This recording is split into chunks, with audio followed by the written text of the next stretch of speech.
भारतीय केंद्र शासित टेरिटरीज वे क्षेत्र हैं जो सीधे सीधे सेंट्रल गवर्नमेंट द्वारा गवर्न होते हैं।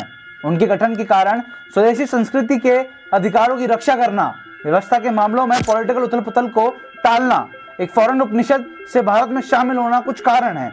उन्हें कॉन्स्टिट्यूशनल गठन और विकास के कारण उनके पास विशेष अधिकार और स्थितियां हैं। वे एक राज्य बनाने के लिए बहुत छोटे हैं और दूसरे राज्य के रूप में मिलाने के लिए बहुत ही अनोखे हैं। मैं मनीष इस रिपोर्ट में आपका स्वागत करता हूं। आप देख रहे हैं इंडिया इन्फो।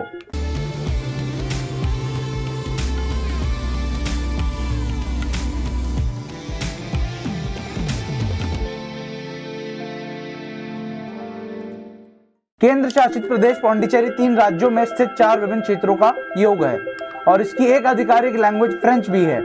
चंडीगढ़ में सेक्टर 13 नहीं है, यह 12 है और फिर 14, 15 और इसी तरह आगे बढ़ रहा है। चंडीगढ़ का गठन इसलिए हुआ था क्योंकि 1966 में जब इन राज्यों का विभाजन हुआ तो पंजाब और हरियाणा दोनों ने इसका दावा किया था। क्योंकि कोई भी राज्य हार नहीं मानना चाहता था, इसीलिए केंद्र सरकार ने इसे सेंट्रली चलाने वाला केंद्र शासित प्रदेश बना दिया। तीसरा, अंडमान द्वीप समूह में एक है जिसमें स्मॉल जनता का घर है, जो दुनिया की कुछ असंबद्ध जनता में से एक है। एक भारत के सक्रिय वल्कनों का भी यह घर है। अंडमान और निकोबार आइलैंड ग्रुप में मछली पकाने की अनुमति नहीं है। दादर और नागर हवेली को भारतीय सशस्त्र बलों की मदद के बिना पुर्तगालियों से आज़ादी मिली। यह नागरिक और राष्ट्रवादी संगठन जिन्होंने दादर में एक पुलिस थाने पर हमला कर रखे उन्हें आत्मसमर्पण के बाद अपने क्षेत्र पर नियंत्रण कर लिया था।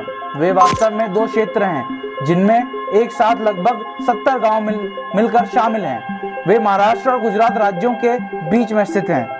5वां, दमन और दीव में गरीब भारत में सबसे कम जेंडर रेशो है, जिसमें 618 लड़कियों में 1000 लड़के हैं।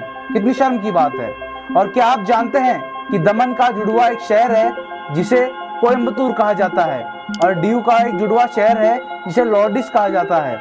दोनों का नाम तब तय किया होगा जब क्षेत्र पर पुर्तगालियों का शासन था। इस रिपोर्ट में इतना ही। चलते चलते हमें लाइक, शेयर, सब्सक्राइब करें और हमें कमेंट्स में लिख के बताएं कि ये वीडियो आपको कैसी लगी। धन्यवाद।